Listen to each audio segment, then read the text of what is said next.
Hay un enemigo silencioso que roba tu energía sin que lo notes.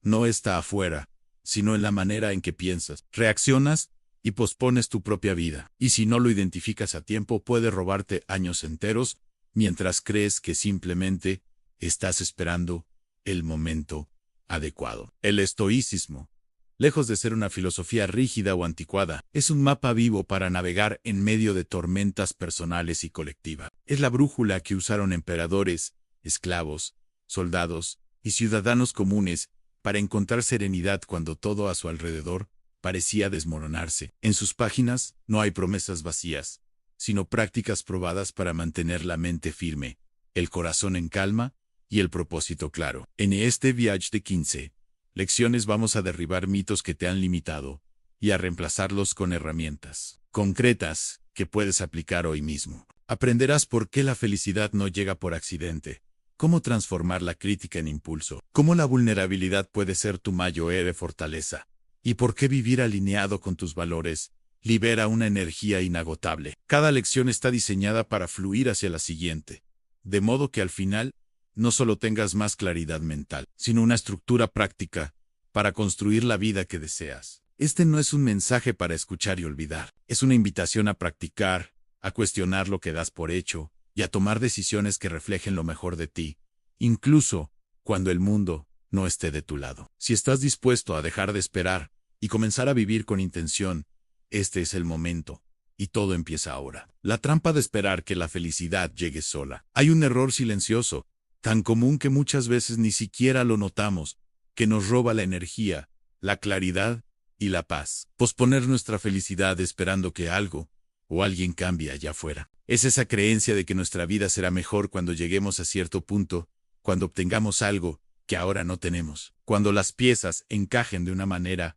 que todavía no sucede. Sin darnos cuenta, vamos aplazando nuestra propia plenitud, como quien deja una carta sin abrir, convenciéndonos de que no es el momento. Decimos, cuando consiga ese trabajo, entonces me sentiré bien. Cuando encuentre a la persona adecuada, sabré lo que es la felicidad. Y así el presente se convierte en una simple sala de espera, donde nada importante ocurre, mientras toda nuestra esperanza se deposita en un futuro incierto. Los estoicos entendieron esta trampa hace más de 2000 años. Marco Aurelio, que gobernó un imperio lleno de guerras, traiciones y plagas, no se permitía a sí mismo depender de un escenario perfecto para sentirse en paz. Epicteto, que vivió como esclavo antes de ser libre, descubrió que la serenidad no llegaría cuando se rompieran sus cadenas, sino cuando él aprendiera a gobernar sus pensamientos. Shinato, que conoció el exilio, la pérdida de riquezas y la amenaza constante de muerte, no aguardó a que Roma se convirtiera en un lugar justo para vivir con propósito. Ninguno de ellos esperó que el mundo se alineara a su favor para empezar a vivir con sentido. Ellos sabían que la felicidad no es un destino al que se llega, sino una práctica que se cultiva cada día. Cuando tu bienestar depende de factores externos, le entregas tu poder a lo que no controlas. Es como si dejaras las llaves de tu casa en manos de un desconocido, esperando que algún día se las devuelva. En cambio, cuando decides que la fuente de tu energía y tu paz está dentro de ti, recuperas algo esencial, la libertad de ser dueño de tu experiencia, sin importar las circunstancias. La vida, con sus altibajos inevitables, deja de ser un juez que dicta si puedes o no sentirte bien, y se convierte en un escenario donde tu papel principal no es esperar, sino actuar. Piénsalo, la última vez que lograste algo que creías que te daría una felicidad duradera, ¿cuánto tiempo duró esa sensación? Tal vez fueron días. Cuídaos antes de volver al mismo punto emocional de partida.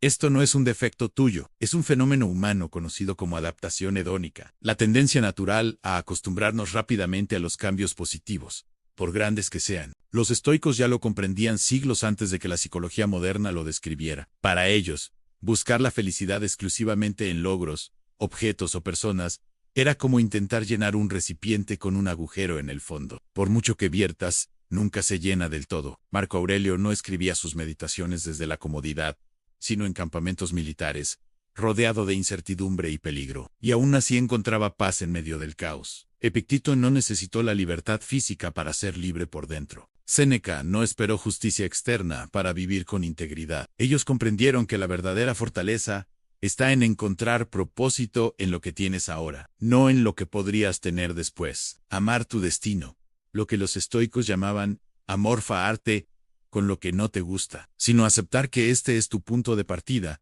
y que puedes darle significado incluso a lo que parece adverso. Cuando vives atrapado en la espera de condiciones perfectas, caes en una doble trampa. No solo retrasas tu felicidad, sino que te pierdes el presente. Te conviertes en un espectador de tu propia vida, mirando de lejos, mientras todo ocurre. Te dices que la verdadera historia empezará cuando, y cuando se convierte en una meta que siempre se aleja. Lo irónico es que el presente, ese lugar que descartas mientras esperas, es el único espacio donde realmente puedes actuar, crear y transformar. Los estoicos nos invitan a cambiar la pregunta.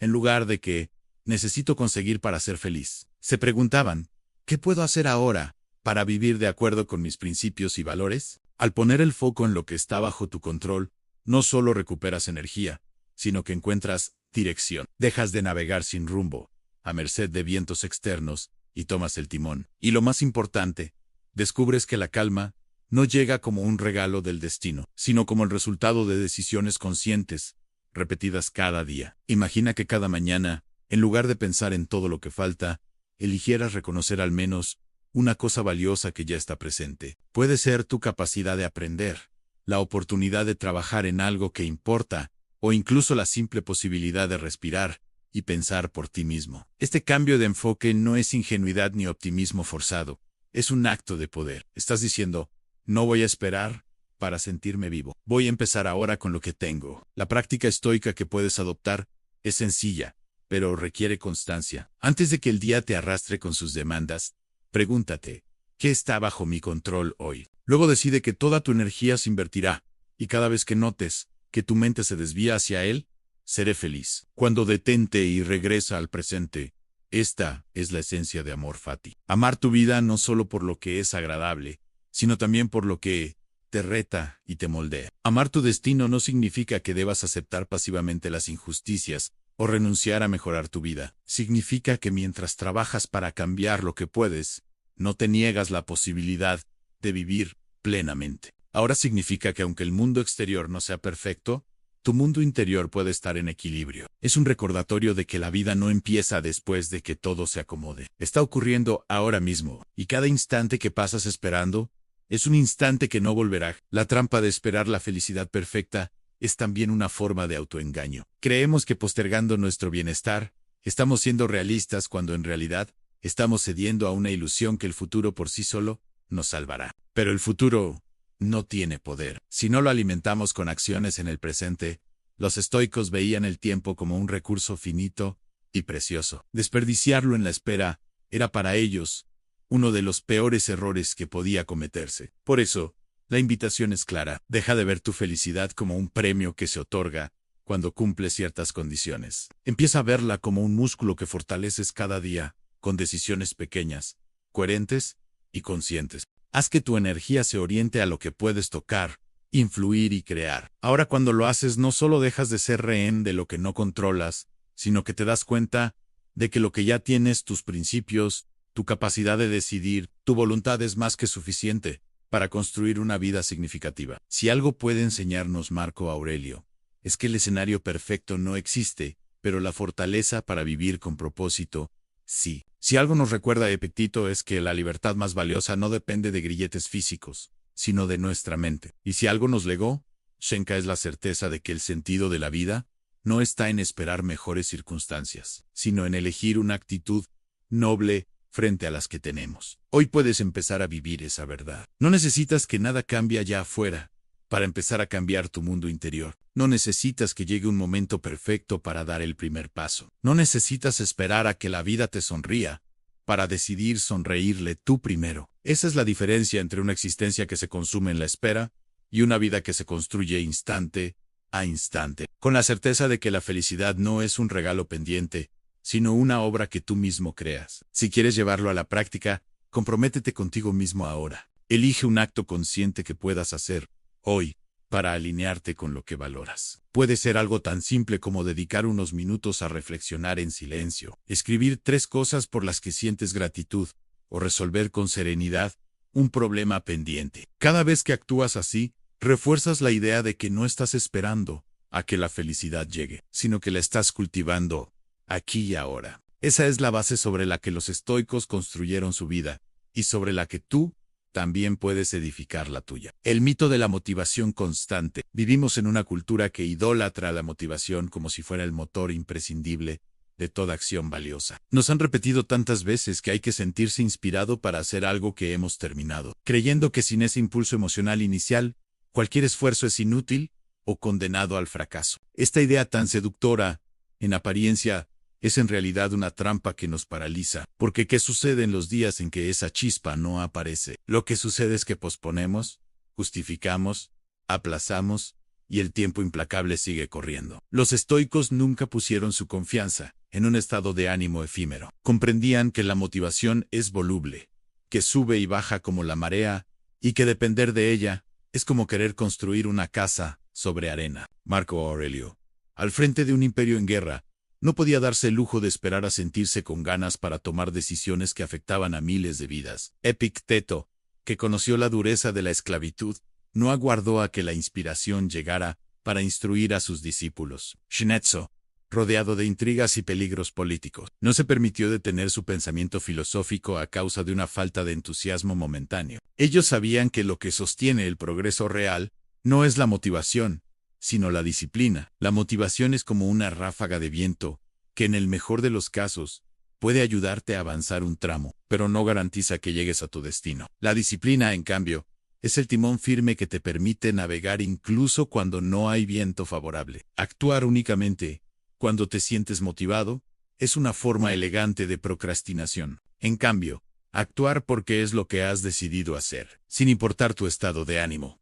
es una declaración de dominio propio. El problema es que hemos convertido la motivación en una excusa socialmente aceptada. Decimos, no lo he hecho porque no me sentía motivado. Y todos asienten con comprensión, como si se tratara de un argumento válido. Pero si analizamos esta lógica desde la óptica estoica, nos damos cuenta de que es profundamente limitada. Si esperamos a que aparezca la motivación para actuar, le estamos otorgando algo tan inestable como una emoción momentánea. El poder de decidir sobre el rumbo de nuestra vida, la disciplina, por el contrario, es una elección consciente que se renueva cada día. No depende de que el cielo esté despejado, ni de que las condiciones sean ideales. Es la capacidad de presentarte para hacer lo que has decidido hacer y cumplir con tu palabra. Aunque no tengas ganas, aunque el cuerpo se queje, aunque la mente busque excusas.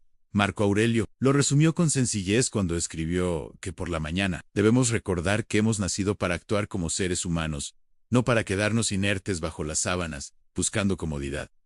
Y aquí hay un matiz importante. La disciplina no es rigidez ciega, sino constancia inteligente. No se trata de imponerte tareas sin sentido, ni de castigarte cuando no alcanzas un estándar imposible. Se trata de identificar con claridad lo que es importante para ti y comprometerte a hacerlo de forma consistente, incluso en ausencia de motivación. Al hacerlo, entrenas tu mente para actuar por decisión y no por capricho emocional. Los estoicos tenían prácticas muy concretas para fortalecer este músculo de la disciplina. Una de ellas era la preparación mental diaria. Antes de que el día comenzara a desplegar sus demandas, dedicaban unos minutos a visualizar los retos que podían encontrar. Marco Aurelio lo hacía escribiendo: hoy me encontraré con la ingratitud, la traición, la arrogancia, y nada de eso debe apartarme de mis principios. Esta anticipación no era pesimismo, sino una forma de vacunarse emocionalmente contra las sorpresas del día, de entrar en la jornada con el ánimo templado. Otra práctica poderosa que puedes incorporar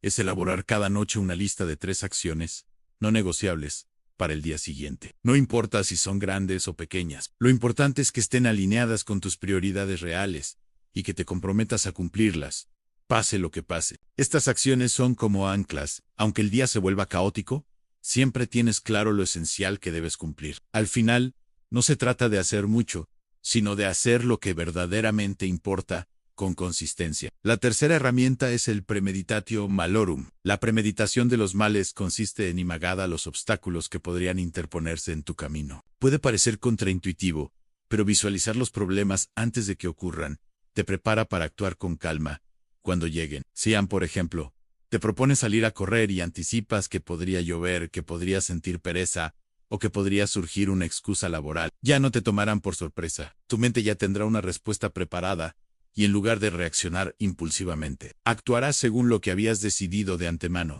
Estas 3 prácticas Preparación mental, lista de acciones no negociables y premeditatio malorum son formas de liberarte de la tiranía de la motivación. Porque la verdad es que la motivación, aunque agradable, es un lujo que no siempre estará disponible. Y si solo te mueves cuando la tienes, acabarás avanzando a trompicones con largos periodos de inacción en medio. La disciplina, en cambio, te da una base sólida que no depende de fluctuaciones emocionales. Quizá estés pensando que actuar sin motivación suena frío o mecánico, pero es todo lo contrario. Cuando cumples tus compromisos, incluso en los días difíciles, construyes una relación de confianza contigo mismo. Te demuestras que puedes contar con tu palabra, y esa es una de las fuentes más poderosas de autoestima genuina. No se trata de castigarte, sino de honrarte cada vez que haces lo que dijiste que harías, sin depender de cómo te sientas.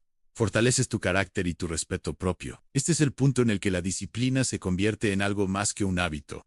Se transforma en una identidad. Ya no eres alguien que actúa cuando tiene ganas, sino alguien que actúa porque ha decidido hacerlo. Y esa diferencia, aunque parezca sutil, marca una distancia enorme en los resultados y en la percepción que tienes de ti mismo. Los estoicos sabían que la vida no siempre ofrece condiciones propicias. Habrá días de cansancio, de decepciones, de imprevistos, de dolor. Esperar que la motivación surja en medio de esas circunstancias es una apuesta arriesgada. En cambio, entrenar la disciplina es como construir un refugio al que puedes volver siempre. Independientemente de lo que ocurra afuera, te invito a que esta misma noche, antes de dormir, anotes 3 acciones que mañana cumplirás sin excusas. No tienen que ser grandes gestas. Puede ser una llamada importante, dedicar 15 minutos a leer, completar una tarea pendiente que llevas tiempo postergando. La clave no está en la magnitud de la acción, sino en tu compromiso inquebrantable de realizarla. Y mañana, cuando llegue el momento de cumplir, no negocies contigo mismo. Recuerda que no lo haces porque tengas ganas.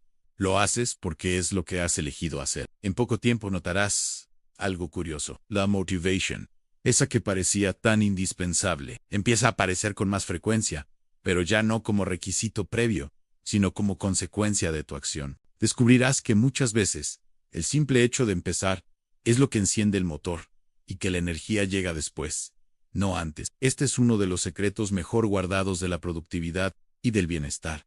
No esperes a sentirte listo para actuar. Actúa, y pronto te sentirás listo. La motivación constante es un mito porque la naturaleza humana no funciona así. Somos criaturas de hábitos y lo que repetimos cada día nos define mucho más que lo que sentimos en un momento aislado. La disciplina es el puente que une lo que decimos que queremos con lo que realmente hacemos. Y cada día que eliges cruzar ese puente, aunque el paisaje no sea el que soñaste, estás construyendo una vida guiada por principios y no por caprichos pasajeros. Si en la lección anterior aprendimos que la felicidad no se encuentra esperando, sino que se crea con acciones conscientes, aquí damos un paso más. Esas acciones no necesitan el permiso de la motivación para existir. Se sostienen por la fuerza de tu decisión y por la claridad de tu propósito. La motivación puede visitarte o no, pero la disciplina siempre estará disponible si decides cultivarla. Y en esa elección diaria se encuentra una de las formas más puras de libertad, la energía oculta en el presente. Una de las paradojas más sutiles de la vida moderna es que mientras buscamos incansablemente más energía para afrontar nuestros días, desperdiciamos gran parte de ella en lugares donde no tenemos ningún poder, el pasado y el futuro. Nuestra mente inquieta por naturaleza tiende a vagar, repasa conversaciones que ya ocurrieron, revive errores que no puede corregir, o se adelanta imaginando problemas que aún no existen. Cada salto mental hacia lo que ya no está o lo que todavía no ha llegado consume pequeñas dosis de energía que acumuladas nos dejan exhaustos, sin que hayamos hecho nada realmente productivo. Es como si tratáramos de llenar un vaso que, sin darnos cuenta, tiene múltiples fugas. Los estoicos comprendían que el presente es el único territorio donde nuestras acciones pueden tener efecto. Marco Aurelio, en sus meditaciones, insistía en que el hombre vive solo este instante, y que todo lo demás, el pasado y el futuro, está fuera de su alcance directo. No se trataba de negar la memoria o la planificación, sino de no hipotecar la serenidad, intentando rehacer lo que ya fue o controlar lo que aún no existe. Epicteto lo expresaba con claridad. No podemos cambiar lo que está más allá de nuestro control. Y eso incluye tanto lo que ocurrió ayer como lo que ocurrirá mañana. La dispersión mental no solo agota la energía, sino que también nos impide saborear lo que tenemos delante. Es como estar en un banquete mientras la mente se encuentra en otra habitación. Los platos pasan frente a nosotros, pero no los probamos. Vivimos distraídos, acumulando experiencias sin habitarlas plenamente, como si las coleccionáramos para un futuro que nunca termina de llegar. Lo irónico es que al vivir así, terminamos sintiéndonos vacíos porque la vida no se acumula, se experimenta en el instante. Recuperar la energía oculta en el presente no requiere un cambio drástico en nuestras circunstancias, sino un cambio sutil en la manera en que nos relacionamos con el tiempo. La primera práctica que los estoicos sugerían, aunque no con el nombre moderno que usamos hoy, es la posa consciente. Antes de reaccionar de forma automática, antes de dejar que la mente se precipite hacia recuerdos o anticipaciones, hacer una pausa breve para anclarse en el momento. No es necesario un ritual complicado.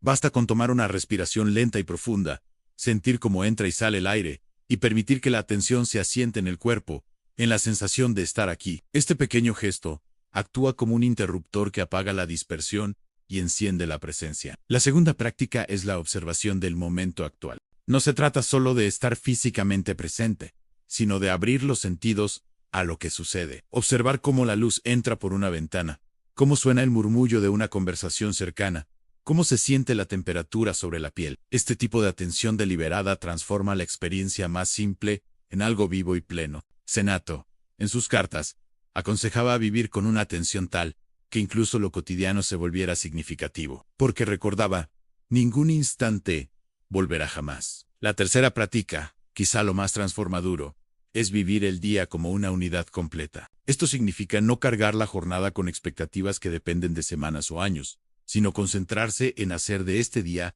una obra acabada. Preguntarse al despertar, si este fuera mi último día, ¿cómo querría vivirlo? No es un ejercicio morboso, sino una forma poderosa de filtrar lo trivial y enfocar la energía en lo esencial. Marco Aurelio advertía que al final solo se nos pide vivir el presente con rectitud, sin dejar que se nos escape, por estar atrapados en otro tiempo. Vivir el día como una unidad también implica soltar lo que no encaja en ese marco limitado de horas. No puedes resolver toda tu vida hoy, ni recuperar todas las oportunidades perdidas, ni anticiparte a cada obstáculo que vendrá. Pero sí puedes decidir qué harás en las próximas horas para honrar tu propósito y cuidar tu energía. Al reducir el horizonte temporal, el presente deja de ser una sala de espera para convertirse en el escenario real donde actúas. Lo fascinante es que cuando nos anclamos en el presente, la energía que parecía escasa comienza a multiplicarse, no porque el día tenga más horas, sino porque dejamos de malgastarlas en combates imaginarios. Un problema que aún no ha ocurrido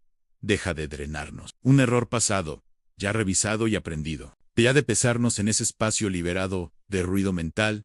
La claridad y la fuerza surgen de forma natural. Los estoicos no aspiraban a una vida desconectada del pasado o del futuro, sino a una relación equilibrada con ambos. Usaban el pasado como maestro, no como cárcel, el futuro como mapa, no como prisión, y el presente como el único terreno fértil donde plantar y cosechar en un mundo como el nuestro, donde la atención es el bien más codiciado. Esta forma de estar en el ahora es un acto de soberanía personal. Practicar la presencia no es fácil, porque nuestra mente está entrenada para vagar. Pero como todo hábito se fortalece con la repetición, puedes empezar con micromentes. Al lavarte las manos, sentir el contacto del agua.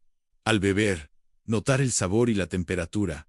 Al caminar, escuchar el ritmo de tus pasos. Poco a poco, esos instantes conscientes se conectan entre sí, formando un tejido de presencia que sostiene tu día. En esta lección, lo esencial no es añadir más cosas a tu vida, sino restar lo que la fragmenta. No se trata de vivir una experiencia extraordinaria en cada instante, sino de habitar cada instante, incluso si es ordinario, porque la energía oculta en el presente no se libera con grandes gestos, sino con una atención continua que impide que se escape hacia donde no sirve. Si en la lección anterior aprendimos que la disciplina nos permite actuar sin depender de la motivación, aquí descubrimos que el presente nos ofrece la fuente más establecida.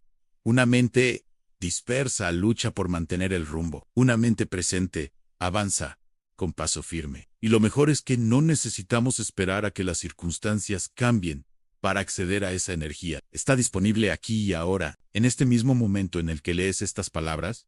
La próxima vez que sientas que el día te desborda o que las fuerzas no alcanzan, detente, haz una pausa consciente, Observa lo que tienes delante y recuerda que este día es una unidad completa y que tu poder está en vivirlo como tal. Lo que fue ya no puede tocarte. Lo que será aún no tiene forma. Lo único que te pertenece es este instante, y en él, si aprendes a habitarlo, encontrarás más energía de la que creías posible. Tu tristeza podría ser sabiduría disfrazada. No toda tristeza es enemiga. En una cultura que nos empuja a sonreír, incluso cuando el alma tiembla, hemos aprendido a temer cualquier sombra emocional, como si su sola presencia fuera señal de debilidad o de fracaso personal. Sin embargo, los estoicos comprendían que las emociones, incluso las más densas, son maestras disfrazadas. Entre ellas, la tristeza ocupa un lugar peculiar. Puede hundirnos en un mar de autocompasión estéril, pero también puede afinar nuestra mirada hacia lo que realmente importa. La clave está en aprender a distinguir entre la tristeza que erosiona y la tristeza que instruye. La tristeza tóxica es aquella que no se mueve, que se aferra a su propio peso y nos encierra en un ciclo sin salida. Es el lamento perpetuo, la repetición constante de los mismos pensamientos sin ningún avance, una espiral que no busca comprender, sino recrear la herida. Este tipo de tristeza absorbe energía vital y nos desvincula de la acción. Nos convierte en espectadores pasivos de nuestra propia vida. Es como quedarse sentado junto a una puerta cerrada esperando que se abra sola mientras la llave cuelga de nuestro propio cuello. En cambio, la tristeza, la que los estoicos consideraban legítima, no huye del dolor, pero tampoco lo adora. Es la tristeza que ilumina, que señala con precisión lo que se ha roto o lo que hemos perdido, y que nos invita a ajustar el rumbo. Esta tristeza se parece a la luz de un faro en medio de la noche. No nos salva por sí sola, pero nos muestra la costa y nos ayuda a evitar los arrecifes. No es complaciente, pero es profundamente honesta. Marco Aurelio, enfrentando la muerte de seres queridos y la presión de un imperio en crisis, no negaba su dolor. Lo escribía, lo contemplaba, pero lo ponía en perspectiva. Sabía que la pérdida forma parte del contrato silencioso de la vida. Nada de lo que amamos nos pertenece de manera absoluta. Epicteto, quien soportó la esclavitud y la enfermedad, enseñaba que lo que nos hiere no es el hecho en sí, sino el juicio que emitimos sobre él. Y Shinetsu, en sus cartas, aconsejaba vivir de tal forma que al llegar el duelo nos encuentre preparados, no para no sentir, sino para no ser hallazades. Los estoicos practicaban un análisis filosófico de las emociones. Ante la tristeza, no se apresuraban a sofocarla ni a dramatizarla. Se preguntaban, ¿qué me quiere mostrar? Observaban la emoción como un mensajero, no como un tirano. Este examen requería honestidad brutal, reconocer si la tristeza provenía de un apego desmedido, de expectativas irreales, o de una pérdida genuina que aceptada podía transformarse en gratitud por lo vivido. Aquí es donde la práctica de la vista desde arriba se vuelve esencial. Imagina que elevas tu mirada por encima de tu vida actual, como si vieras tu existencia desde una gran altura, contemplando las ciudades, las personas y los acontecimientos como piezas en un vasto tablero. Desde allí tus problemas se vuelven más pequeños en escala, no porque dejen de importar, sino porque se ven dentro de un contexto más amplio. La tristeza que parecía infinita se revela como un capítulo dentro de una obra mayor. Esta perspectiva no anula el dolor, pero lo coloca en su lugar, impidiendo que lo confunda todo con su sombra. Aplicar esta mirada requiere intención. No basta con decir, veré desde arriba, cuando el dolor nos envuelve. Hay que cultivar el hábito en tiempos de calma, para que esté disponible en momentos de tormenta. Puedes empezar recordando que en la historia de la humanidad, millones han atravesado pérdidas semejantes, y han continuado que tú mismo en tu propia historia ya has superado dolores que en su momento parecían definitivos. Al ampliar el marco, la tristeza deja de ser una condena perpetua y empieza a ser un recordatorio de tu capacidad de resistencia. Un ejemplo sencillo: cuando pierdes una relación importante, la tristeza tóxica te ata a la narrativa de lo que pudo ser y no fue, repitiendo una y otra vez el guión de la pérdida. La tristeza útil, en cambio, te muestra con crudeza que aspectos de tu vida necesitan fortalecerse para que no dependan por completo de otra persona. Te enseña sobre tu capacidad de amar,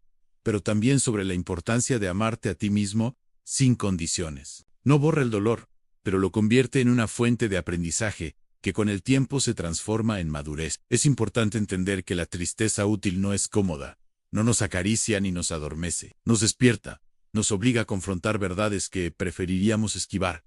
Pero es precisamente esa incomodidad la que limpia como la lluvia fría que barre el polvo acumulado. Por eso los estoicos no la evitaban, la atravesaban con la certeza de que al otro lado encontrarían una versión más lúcida de sí mismos. La práctica diaria para trabajar con esta emoción puede empezar con un ejercicio de escritura. Dedica unos minutos a describir con claridad qué sientes y de dónde crees que proviene. Luego, pregúntate, si esta tristeza fuera un maestro, ¿qué lección querría darme? Este acto simple cambia la relación con la emoción de enemigo a interlocutor. Después aplica la vista desde arriba, imaginando cómo este momento se verá desde la distancia de 5, 10 o 20 años. Muchas veces lo que hoy parece insuperable se diluirá en la corriente más amplia de tu vida. Los estoicos sabían que no somos dueños de lo que nos ocurre, pero sí de la manera en que lo interpretamos. La tristeza vista desde esta filosofía no es un error del sistema, sino una función vital que nos advierte, nos orienta, y si la escuchamos, nos hace más sabios. Negarla es perdernos esa oportunidad. Aferrarnos a ella es quedar atrapados en su prisión. La virtud está en caminar con ella el tiempo necesario a Pronet, y luego dejar que siga su curso. En última instancia, reconocer la sabiduría oculta en la tristeza es un acto de respeto hacia uno mismo. Significa aceptar que nuestra experiencia humana no es lineal ni siempre luminosa, que la profundidad emocional es parte del equilibrio, y que incluso las estaciones más grises preparan el terreno para la renovación. Como diría Marco Aurelio, la naturaleza no hace nada sin propósito, y si la tristeza está aquí, tal vez sea porque hay algo en nosotros que debe ser comprendido antes de seguir adelante. Así, la próxima vez que sientas ese peso en el pecho o esa mirada que busca el suelo, no te apresures a expulsarla. Siéntate con ella, pregúntale qué quiere mostrarte y recuerda que Vin entenderá. Tu tristeza podría no ser una enemiga que debas vencer, sino una aliada que te prepara para vivir con más claridad, más humildad y más fuerza. Porque a veces lo que hoy duele es lo que mañana dará forma a tu verdadera sabiduría. El poder de aceptar lo que no puedes cambiar. Hay una forma de agotamiento que no se ve, pero que consume de manera silenciosa nuestras reservas más profundas. La resistencia inútil es ese forcejeo interno contra circunstancias que, por más que lo intentemos, no están en nuestras manos cambiar. Nos aferramos a la idea de que si insistimos lo suficiente, el mundo se ajustará a nuestras expectativas. Y mientras tanto, la vida sigue su curso sin esperar a que nuestra obstinación se rinda. Los estoicos entendieron que esta lucha constante contra lo inevitable es uno de los mayores drenajes de energía, porque desvía nuestra atención de aquello que sí podemos influir y nos deja atrapados en un estado de tensión perpetua. Aceptar lo que no puedes cambiar no significa renunciar a tu dignidad, ni conformarte con menos de lo que mereces. No es una claudicación pasiva, ni una retirada por miedo, es una estrategia consciente. Es decidir dónde colocar tu fuerza y tu tiempo para que produzcan frutos reales, en lugar de desperdiciarlos en un terreno infértil. La aceptación desde una perspectiva estoica no es resignación, es alineación con la realidad. Y alinearse con la realidad no es perder poder, es ganarlo, porque te permite actuar sin el lastre de una guerra perdida antes de empezar. Epicteto solía usar una imagen poderosa para explicar esta idea. La metáfora del perro atado a un carro. Imagina a un perro sujeto con una cuerda a un carro en movimiento. Puede resistirse clavando las patas y siendo arrastrado, exhausto y lastimado, o puede caminar junto al carro, adaptándose a su velocidad y dirección. En ambos casos, el camino es inevitable, pero en uno hay sufrimiento innecesario, y en el otro hay fluidez. El carro representa las circunstancias que no controlas. El perro, tu voluntad. La elección está en cómo decides recorrer ese trayecto. Marco Aurelio lo expresó de forma distinta, pero con la misma esencia. Ama lo que te sucede porque está tejido en el destino que tú mismo has elegido. Esta es la raíz del amor fati. El amor al destino no se trata de una sumisión ciega a cualquier cosa que ocurra, sino de encontrar en cada evento, incluso en el más desafiante, una oportunidad para practicar la virtud, la paciencia, la creatividad o la fortaleza. Cuando amas tu destino, dejas de sentirte una víctima de la vida y te conviertes en su colaborador. La clave para llegar a esta aceptación activa es la dicotomía del control, uno de los principios más conocidos del estoicismo. Según esta visión, la realidad se divide en dos categorías: aquello que está bajo tu control, tus pensamientos, tus acciones, tus decisiones, y aquello que no lo está, la opinión de los demás, el clima, el pasado, el azar. Gran parte de nuestra frustración proviene de confundir estas categorías o de invertir nuestra energía en la segunda. La práctica consiste en entrenar la mente para detectar rápidamente en cuál de los dos terrenos se encuentra un problema y actuar en consecuencia. Si está en tu control, haz lo necesario.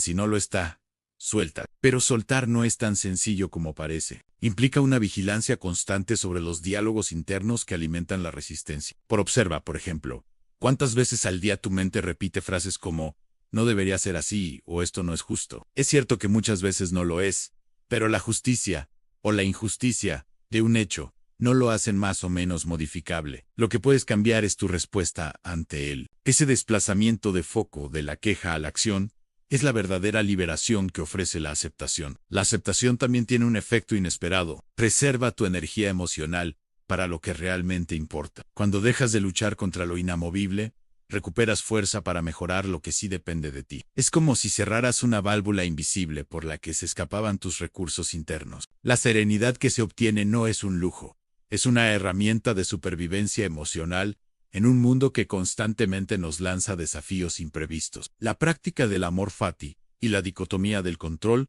puede integrarse de forma sencilla en la vida diaria. Por la mañana, antes de comenzar tus actividades, dedica unos minutos a repasar mentalmente lo que esperas del día y distingue lo que depende de ti y de lo que no. Si sabes que habrá una reunión difícil, enfócate en preparar tu parte, no en controlar las reacciones de los demás. Si el clima amenaza con arruinar un plan, céntrate en encontrar alternativas en lugar de malgastar energía en lamentarte. Este ejercicio repetido a diario fortalece la capacidad de actuar sin desgastarse en batallas inútiles. Epicteto enseñaba que la libertad interior no consiste en hacer lo que uno quiere, sino en querer lo que uno hace cuando ya no puede cambiarse. Es una redefinición radical de lo que entendemos por poder personal, no la capacidad de moldear el mundo a nuestro antojo, sino la de adaptarnos a él con inteligencia. La aceptación vista así es una forma superior de fuerza, porque implica renunciar a la ilusión del control absoluto sin renunciar a la acción significativa. Podríamos decir que la resistencia inútil es un ladrón silencioso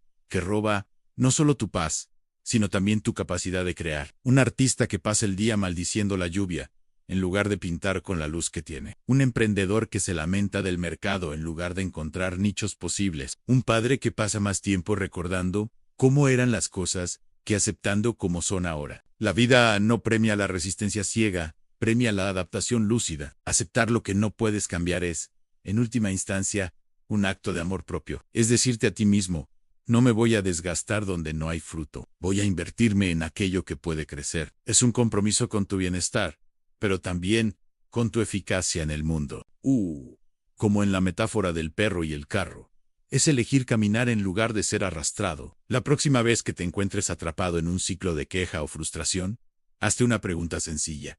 ¿Está esto bajo mi control? Si la respuesta es no, recuerda que la vida no espera a que termines tu batalla inútil para seguir avanzando, y que al igual que los sabios estoicos, puedes decidir soltar la cuerda, caminar junto al carro, y descubrir que en ese movimiento acompasado hay más libertad de la que jamás imaginaste, porque el verdadero poder no está en cambiarlo todo, sino en cambiar la manera en que lo vives. Dolor inevitable, Jesús. Sufrimiento opcional en la vida. El dolor es una visita que no pide permiso. Llega sin anunciarse, se sienta en tu mesa y a veces incluso parece instalarse en tu hogar. Puede presentarse en forma de una pérdida, un rechazo, una enfermedad, una decepción profunda. Este dolor es inevitable, porque forma parte de la condición humana. Es la consecuencia natural de vivir, de estar expuesto a lo incierto, de amar y, por tanto, arriesgarse a perder. Ninguna filosofía, ni siquiera el estoicismo, pretende eliminarlo por completo. El dolor es en cierto modo un recordatorio de que estamos vivos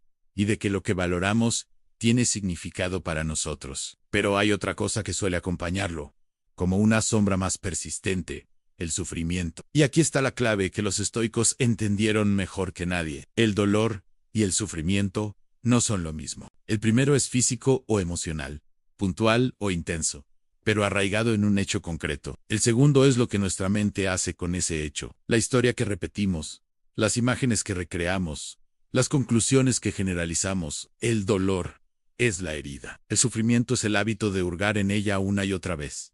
El dolor es inevitable. El sufrimiento, opcional. Epicteto lo explicaba con precisión. No nos perturban las cosas, sino la opinión que tenemos sobre ellas. El hecho doloroso es como una chispa. Nuestra interpretación puede convertirla en una pequeña luz que se extingue pronto, o en un incendio que lo consume todo. Cuando entendemos esta diferencia, recuperamos un grado de libertad que antes no veíamos. No podemos evitar que algo duela, pero sí podemos evitar convertirlo en una prisión emocional que dure más de lo necesario. Para distinguirlos, conviene describirlos con objetividad. Imagina que un amigo cercano pierde su empleo. El dolor es real, la inseguridad económica, la herida al orgullo, incertidumbre. El sufrimiento aparece cuando semanas después sigue repitiéndose que su vida ha terminado, que es un fracaso, que el mundo está en su contra. Otro ejemplo, una relación termina. El dolor está en la ausencia o silencio, en la ruptura de hábitos compartidos. El sufrimiento es prolongarlo con preguntas sin respuesta, con hipótesis que se repiten a cada hora, con la fantasía de cómo debería haber sido todo. El dolor es una experiencia, el sufrimiento, una narrativa. El estoicismo nos invita a practicar el reencuadre, mirar los hechos desde un ángulo distinto, no para negar la realidad, sino para devolverle proporción y sentido. El dolor puede ser visto como una oportunidad para ejercitar la fortaleza, para purificar las prioridades, para descubrir la capacidad de adaptarnos. Marco Aurelio, en medio de guerras, pestes y pérdidas familiares, escribía en sus meditaciones no para regodearse en la tristeza, sino para recordarse a sí mismo que cada acontecimiento es materia prima para la virtud. La adversidad bien mirada no es solo un peso, también es un molde. La práctica del reencuadre esto comienza con un paso esencial: detener la narrativa dramática. Nuestra mente, si no es vigilada, tiende a exagerar y proyectar. Convierte un hecho puntual en una profecía catastrófica y un episodio doloroso en una identidad permanente. La disciplina aquí consiste en describir los hechos tal cual son, sin adornos emocionales innecesarios. En lugar de todo, me sale mal. Decir, este proyecto específico no funcionó como esperaba, en lugar de nunca me recuperará de esto. Afirmar, hoy me duele y necesitaré tiempo para adaptarme. El lenguaje que usamos no es inocente. Moldea la forma en que vivimos el dolor. Soltar la narrativa dramática no significa minimizar lo que ocurrió, sino devolverle su tamaño real. Significa reconocer que el dolor tiene un inicio, un punto álgido, y con el tiempo y el cuidado adecuados, un final, o al menos, una transformación. Es entender que si bien no puedes borrar el hecho, sí puedes evitar alimentarlo con pensamientos que lo eternicen. El sufrimiento opcional se alimenta de cada repetición mental, cada escena vivida, de cada y sí que proyectamos. El estoico corta ese ciclo, no desde la negación, sino desde la elección consciente de dónde poner la atención. Un ejercicio práctico para romper el patrón es aplicar la técnica de la vista desde arriba que usaban los estoicos. Consiste en imaginar que te elevas mentalmente sobre tu vida, como si pudieras verla desde gran altura. Desde esa perspectiva, los problemas actuales se ven en su contexto, un episodio más dentro de una biografía más amplia. Lo que hoy ocupa toda la pantalla de tu mente, desde esa altura, se convierte en un punto más en el paisaje. Esto no elimina el dolor, pero reduce su capacidad de ocuparlo todo, y te devuelve margen de maniobra emocional. Sinato, en sus cartas, aconsejaba enfrentarse al dolor con un tipo de valentía que no excluye la sensibilidad. Reconocía que hay golpes que nos doblan, pero advertía que permanecer doblados es una elección. La vida, decía, nos ofrece un número finito de días. Prolongar innecesariamente el sufrimiento es robarle espacio a la serenidad y a las posibilidades que aún existen. La fortaleza estoica no se construye en ausencia de dolor, sino en la capacidad de que éste no monopolice nuestra existencia. Aceptar que el dolor es inevitable nos prepara para recibirlo sin sorpresa ni dramatismo excesivo. Reconocer que el sufrimiento es opcional nos devuelve la responsabilidad de decidir qué hacemos con él. Ambas verdades juntas nos permiten transitar la vida con una mezcla de realismo y esperanza, sabiendo que no se trata de blindarse para no sentir, sino de sentir sin quedar atrapados. La próxima vez que sientas el peso de un golpe inesperado, haz una pausa y pregúntate, ¿esto que siento es dolor o es sufrimiento? Si es dolor, abrázalo como parte del viaje humano. Si es sufrimiento, observa qué pensamientos lo alimentan y corta el suministro. Recuerda que el dolor, bien entendido, puede afinar tu carácter. El sufrimiento innecesario, en cambio, solo erosiona tu energía y tu claridad. En el silencio que queda después de esta distinción, descubrirás que gran parte de tu carga era autoimpuesta y que al soltarla el dolor restante se vuelve más ligero, más puro, más transitable. Porque como nos recuerdan los estoicos, no se trata de eliminar todas las tormentas, sino de aprender a no añadir tempestades propias a las que ya trae el destino. Ahí reside una de las libertades más preciosas que podemos conquistar: convertir obstáculos en combustible. Hay una frase atribuida a Marco Aurelio que condensa una de las ideas más potentes del estoicismo: lo que se interpone en el camino se convierte en el camino. No es solo una sentencia inspiradora, es un principio operativo que cambia la manera en que nos relacionamos con las dificultades. Significa que aquello que aparece como un freno o un bloqueo no tiene por qué ser un desvío definitivo, sino que puede transformarse en parte esencial de nuestro trayecto. La adversidad bien mirada deja de ser una interrupción y se convierte en materia prima para el crecimiento. Los estoicos no hablaban de obstáculos desde la teoría, sino desde la experiencia directa. Marco Aurelio gobernaba un imperio en medio de guerras, pestes y traiciones. Epicteto vivió la esclavitud antes de convertirse en maestro de filosofía. Séneca pasó por el exilio, acusaciones políticas y conspiraciones. Ninguno de ellos negó la dureza de sus circunstancias, pero tampoco permitió que esas circunstancias definieran sus límites. Las usaron como un entrenamiento continuo. Un obstáculo para el estoico es como el peso que el atleta levanta. Su resistencia no es una desgracia, sino la condición misma para desarrollar fuerza. El valor de esta perspectiva radica en que no espera que el mundo se alinee con nuestras preferencias para avanzar. Por el contrario, asume que las irregularidades del terreno forman parte del viaje. Si todo fuera llano y sin resistencia, no desarrollaríamos la musculatura interna necesaria para sostenernos cuando lleguen tempestades reales. En la incomodidad bien gestionada, es una maestra silenciosa, y los obstáculos, lejos de ser enemigos, son las estaciones donde esa maestra nos espera. Cuando uno adopta esta mirada, algo profundo cambia. La queja se vuelve innecesaria. En lugar de preguntar ¿por qué a mí?, la pregunta se transforma en ¿qué puedo hacer con esto? Ese giro mental es radical porque te saca del papel de víctima y te coloca en el de arquitecto de tu propia respuesta. En este punto, la adversidad deja de ser un muro y se convierte en un peldaño. La energía que antes se gastaba en resistencia se canaliza en acción creativa. Un ejemplo histórico que ilustra bien este principio es el de Thomas Edison, cuya fábrica se incendió en 1914. Mientras las llamas consumían años de trabajo y prototipos, Edison, lejos de rendirse al desánimo, dijo a su hijo: «Mira, todos nuestros errores se han quemado esta noche. Mañana empezaremos de nuevo».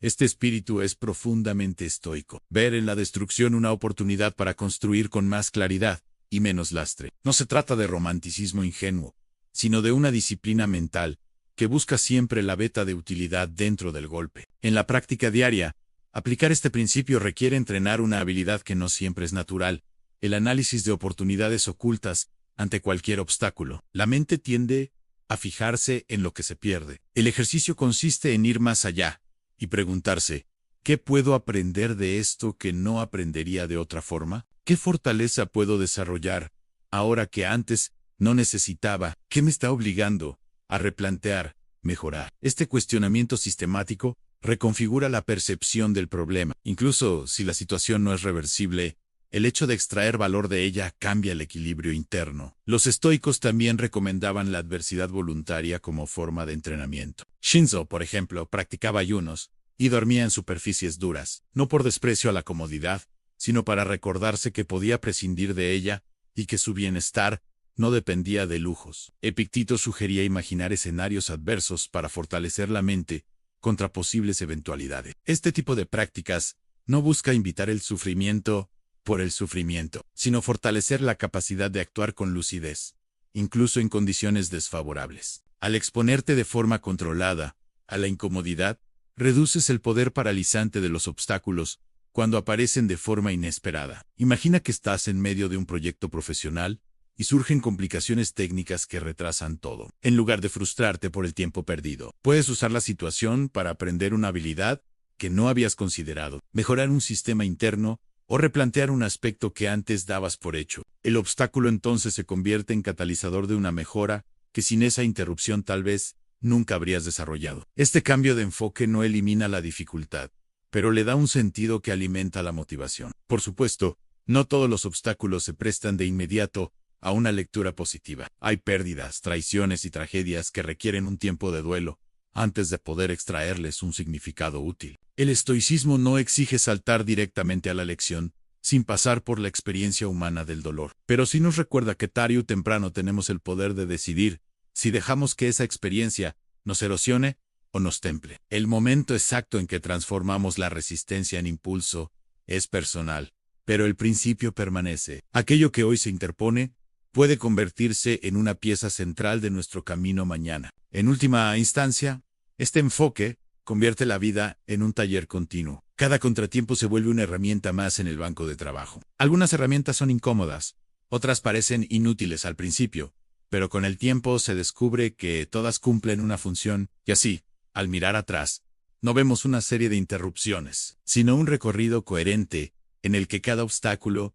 aportó algo a la estructura que hemos construido. La próxima vez que sientas que algo bloquea tu avance, recuerda las palabras de Marco Aurelio. Pregúntate, ¿cómo ese obstáculo puede redefinir tu ruta sin detenerla? ¿Cómo puede convertirse en el nuevo sendero que ahora necesitas recorrer? La incomodidad no es enemiga del progreso, muchas veces es su condición, y al transformar la resistencia en combustible, descubres que el camino no se allana, pero sí se enriquece. Porque en el estoicismo como en la vida, no es la ausencia de obstáculos lo que nos fortalece, sino la forma en que los usamos para seguir avanzando. La paradoja de encontrar fuerza en la vulnerabilidad, en un mundo que a menudo confunde fortaleza con invulnerabilidad. Hablar de encontrar fuerza en la vulnerabilidad puede parecer una contradicción. Sin embargo, la experiencia humana y la filosofía estoica nos muestran que no es así. La vulnerabilidad no es sinónimo de debilidad, sino una cualidad que, bien entendida, abre la puerta a un tipo de fortaleza más profunda, la que no se basa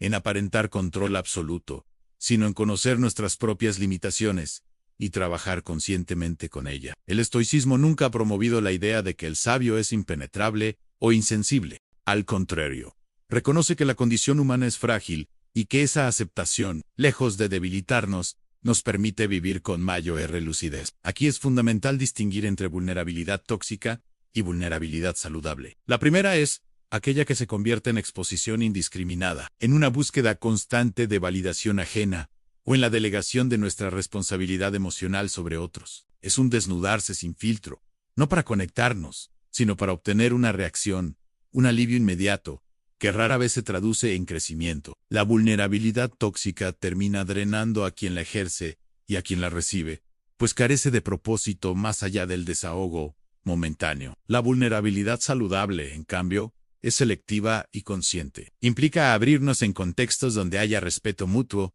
y un propósito constructivo. No se trata de exhibir cada debilidad, sino de reconocerlas primero ante nosotros mismos y luego compartirlas, cuando hacerlo pueda generar comprensión, aprendizaje o apoyo real. Este tipo de vulnerabilidad es una herramienta, no un peso. Nos permite pedir ayuda de forma estratégica, fortalecer vínculos auténticos y liberarnos de la presión de fingir que lo tenemos todo bajo control. Los estoicos, aunque a menudo imaginados como figuras inquebrantables, fueron muy claros al reconocer sus propios puntos frágiles. Marco Aurelio en sus meditaciones anota repetidamente sus luchas internas contra la ira. La impaciencia o la tentación de la vanidad no se limita a darse instrucciones severas, sino que describe sus caídas y la manera en que intenta corregirlas. Epicteto, a pesar de su firmeza moral, hablaba abiertamente de las limitaciones que le imponía su condición física y su pasado como esclavo. Chita, en sus cartas admite sus temores y flaquezas, y no oculta que todavía lucha contra pasiones que teóricamente debería dominar. Esta franqueza no disminuye su grandeza filosófica, al contrario, la humaniza y la hace más creíble. Aceptar nuestras vulnerabilidades también tiene un efecto liberador. Nos ahorra la enorme cantidad de energía que gastamos intentando mantener una fachada de perfección. Fingir fortaleza constante no solo es insostenible, sino que crea una distancia artificial con los demás. En cambio, reconocer con serenidad lo que no dominamos nos conecta con la realidad y nos permite actuar sobre ella. No se trata de proclamar debilidades como excusas, sino de reconocerlas como áreas de trabajo. En el lenguaje estoico, es la diferencia entre lamentarse por no poder controlar algo y utilizar ese reconocimiento para ajustar nuestras acciones a lo que sí podemos controlar en la práctica. El primer paso para convertir la vulnerabilidad en fuerza es el autoexamen honesto. Esto implica dedicar momentos de reflexión para identificar qué situaciones nos hacen sentir inseguros, ansiosos o fuera de nuestro centro. Este examen no es un juicio severo, sino una observación atenta. Podemos preguntarnos, ¿qué parte de mí se siente amenazada aquí? ¿Es un miedo real o una proyección de algo que no ha ocurrido? Esta autoindagación nos permite separar los temores fundados de las interpretaciones exageradas, que a veces alimentamos sin darnos cuenta. El segundo paso es aprender a pedir ayuda apropiadamente. Muchos evitan este gesto por miedo a parecer débiles, pero lo cierto es que pedir ayuda cuando se hace con claridad y propósito es un signo de inteligencia emocional. La clave está en no convertirlo en dependencia, sino en colaboración. Por ejemplo, si estás atravesando un momento emocional difícil, abrirte con una persona de confianza para compartir tu perspectiva y recibir retroalimentación puede darte un punto de vista más amplio. No se trata de que otro cargue con tu peso por completo, sino de que te acompañe mientras tú sigues caminando. En este sentido, el pedir ayuda también se beneficia de la selectividad. No todas las personas están preparadas para recibir nuestra vulnerabilidad de forma constructiva. Compartir indiscriminadamente puede exponernos a juicios, malentendidos o incluso manipulaciones. El estoicismo nos recuerda que debemos elegir con cuidado a quién entregamos nuestras verdades más delicadas. Tal como un artesano escoge con precisión las herramientas con las que trabaja. Al integrar la vulnerabilidad saludable en nuestra vida, descubrimos que no nos hace más frágiles, sino más resilientes, porque al conocer nuestros límites podemos anticiparnos, prepararnos y rodearnos de los apoyos adecuados. La fortaleza estoica no radica en negar las grietas, sino en fortalecer la estructura alrededor de ellas, de modo que no se conviertan en puntos de quiebre. Imagina un puente colgante. Sus cables y tablas no son perfectos, y con el tiempo muestran desgaste. Sin embargo, quienes lo mantienen no ocultan esas señales. Las revisan, refuerzan y reemplazan cuando es necesario. La vulnerabilidad reconocida es como ese mantenimiento consciente. Evita colapsos y asegura la continuidad del camino. Fingir que el puente es indestructible sería la verdadera debilidad, porque impediría actuar antes de que el daño se vuelva irreversible. La paradoja es que cuanto más conscientes somos de nuestras vulnerabilidades, menos nos dominan. Dejan de ser amenazas ocultas y se convierten en factores conocidos con los que podemos trabajar. En lugar de sentirnos a merced de ellas, aprendemos a integrarlas en nuestro modo de actuar. Y aquí es donde se revela el sentido profundo de la frase la vulnerabilidad. Lejos de ser un enemigo de la fuerza, es uno de sus fundamentos más sólidos, siempre que la tratemos con honestidad, prudencia y propósito. En última instancia, encontrar fuerza en la vulnerabilidad es un recordatorio de que la vida no se gana, cerrándonos como fortalezas inexpugnables, sino aprendiendo a abrir puertas cuando es necesario y a cerrarlas cuando es prudente. No se trata de vivir sin muros, sino de conocer bien dónde y cuándo deben levantarse o bajarse. Es un equilibrio dinámico, como todo en el estoicismo, y requiere una vigilancia constante de nuestra mente y nuestras emociones. Pero una vez comprendido, nos permite caminar por el mundo con una seguridad que no depende de parecer invulnerables, sino de saber que incluso nuestras grietas pueden sostenernos, transformar la crítica en combustible en la vida. La crítica es inevitable. Ningún camino significativo se recorre sin que aparezcan voces que cuestionen, señalen o desaprueben. Para muchos, la crítica se siente como una amenaza directa a su valor personal,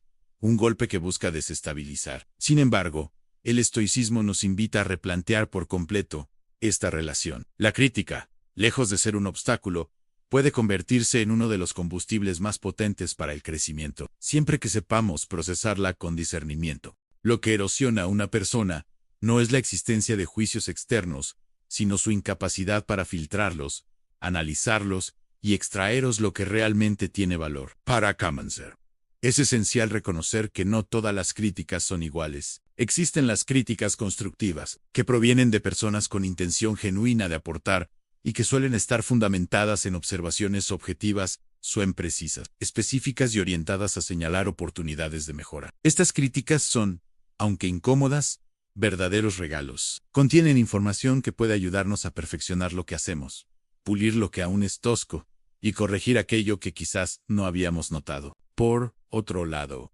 están las críticas destructivas que no buscan edificar, sino dañar. A menudo se presentan cargadas de emoción negativa, con juicios vagos, generalizaciones o ataques personales. La tentación inmediata es reaccionar con igual intensidad, pero en el enfoque estoico, Esto sería desperdiciar energía. El sabio entiende que incluso de las críticas más malintencionadas puede extraer algo útil, aunque sea una confirmación de que debe permanecer fiel a sus principios y no perder tiempo en discusiones estériles. Una habilidad clave es separar el contenido de la crítica de la forma en que se entrega. Muchas veces un mensaje valioso llega envuelto en un tono brusco, en palabras duras o en un contexto emocionalmente cargado. Si reaccionamos solo a la forma, corremos el riesgo de desechar también el fondo. En cambio, si entrenamos la mente para escuchar más allá del tono, podremos rescatar ideas útiles, incluso de las fuentes menos amables. Esto no implica justificar la agresión, sino elegir conscientemente qué parte merece nuestra atención y cuál debemos dejar pasar. Los estoicos practicaban este arte con maestría. Epicteto, por ejemplo, enseñaba que no debíamos enfadarnos porque alguien nos llamara algo que creemos falso. Si lo que dicen es mentira, no nos afecta. Si es verdad, nos ofrece la oportunidad de corregirnos. Marco Aurelio anotaba en sus meditaciones que los reproches de otros, bien considerados, podían ser advertencias disfrazadas. Incluso Shino, que fue blanco de intrigas y acusaciones, reconocía que escuchar a los críticos era una forma de ensanchar la propia perspectiva, siempre que no se permitiera que el veneno emocional eclipsara el valor potencial del mensaje. Una de las herramientas más poderosas para transformar la crítica en combustible es realizar un examen periódico de críticas recibidas. Esto implica reservar un momento, quizá cada semana o cada mes, para repasar lo que otros nos han señalado, ya sea de manera directa o indirecta. Anotar las observaciones y clasificarlas según su utilidad nos permite descubrir patrones. Tal vez varias personas han señalado un mismo aspecto de nuestro comportamiento o trabajo, lo que podría indicar un área genuina de mejora. Este ejercicio nos obliga a filtrar lo esencial de lo accesorio y a trabajar con datos concretos, en lugar de con impresiones momentáneas. Otra estrategia más avanzada y profundamente estoica es la crítica anticipada. Consiste en imaginar qué dirían nuestros críticos, reales o hipotéticos, sobre nuestras acciones o decisiones antes de llevarlas a cabo. Este ejercicio no busca paralizarnos con dudas, sino fortalecer nuestro plan, identificar posibles fallos y prepararnos emocionalmente para recibir comentarios adversos sin que nos sorprendan. Así como los estoicos practicaban la premeditatio malorum para anticipar la adversidad y disminuir su impacto, podemos practicar esta anticipación crítica para reforzar nuestras acciones y blindar nuestra serenidad. Es importante entender que la crítica, aún la mejor intencionada, no define quiénes somos. Define, en el mejor de los casos, cómo nos perciben en un momento específico y bajo determinadas circunstancias. Si la tomamos como un espejo absoluto, caemos en el error de moldearnos constantemente según las opiniones ajenas, perdiendo nuestra coherencia interna. El objetivo estoico no es complacer a todos, sino permanecer fiel a la virtud y usar la crítica como un faro que ilumine, no como un látigo que someta. Transformar la crítica en combustible requiere también un cambio de enfoque emocional. En lugar de verla como un ataque, podemos considerarla un entrenamiento. Cada comentario favorable o no es una oportunidad para practicar la paciencia, la objetividad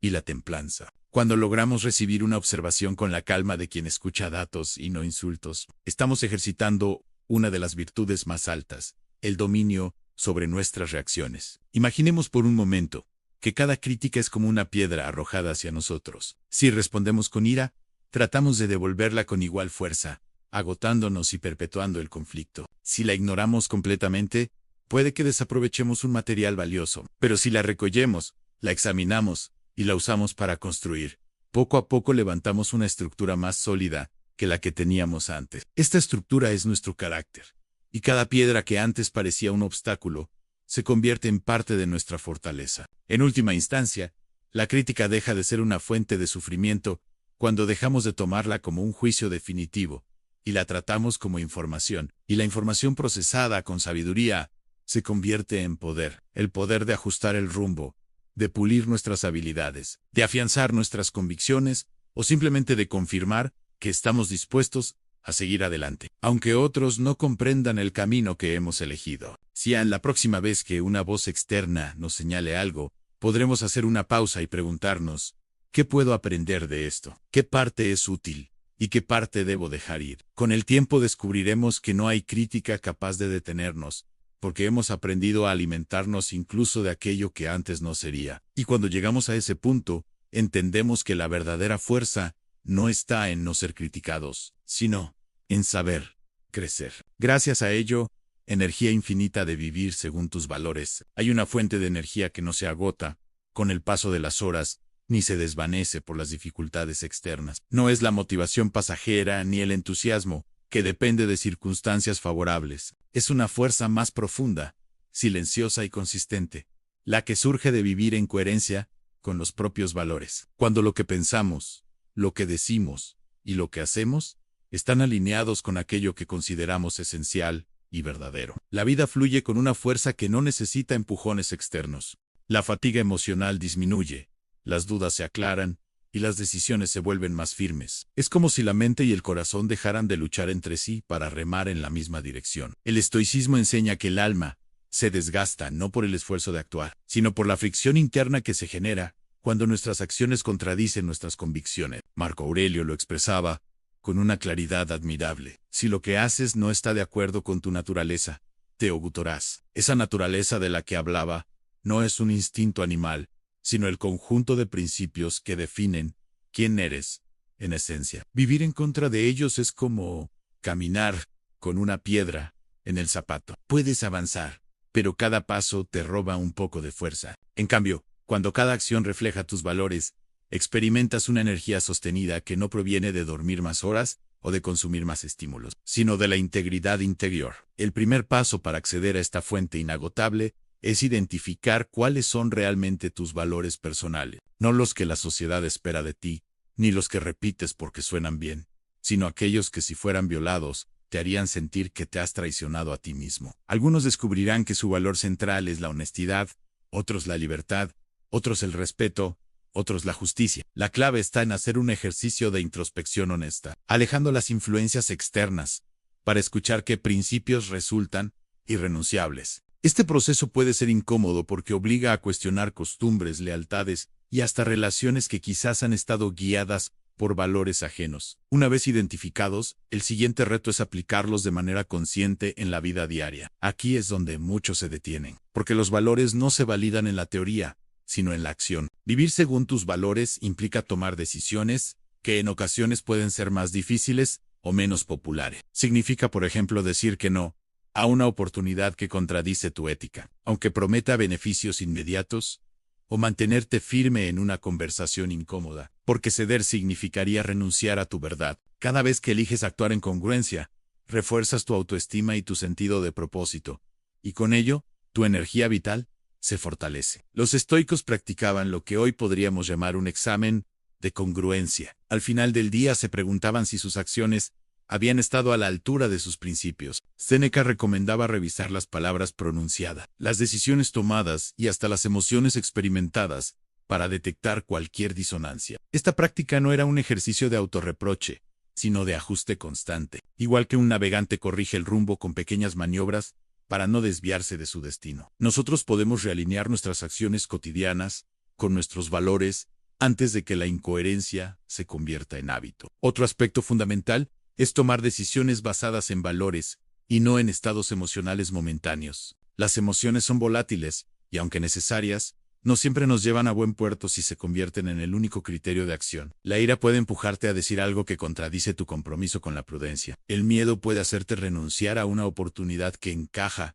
con tu valor de crecimiento personal. Cuando decides desde tus valores, construyes una brújula interna que te guía incluso en medio de la tormenta emocional. Es posible que el camino sea más largo o más exigente, pero cada paso será más sólido, porque no estará sostenido por impulsos efímeros, sino por convicciones duraderas. La energía que se obtiene de esta coherencia es diferente de cualquier otra. No es un pico breve de entusiasmo, sino un flujo constante que se renueva cada vez que actúas en sintonía con lo que crees. Incluso en jornadas duras, cuando el cansancio físico es inevitable, esta fuerza interior te mantiene en movimiento, porque no luchas contra ti mismo. Es la energía de saber que, aunque nadie más lo vea o lo reconozca, estás viviendo de acuerdo a lo que consideras correcto. Para ponerlo en práctica, puedes empezar con 3 pasos sencillos. Primero, anota tus 5 valores esenciales. Segundo, revisa tus decisiones recientes y observa si están alineadas con ellos.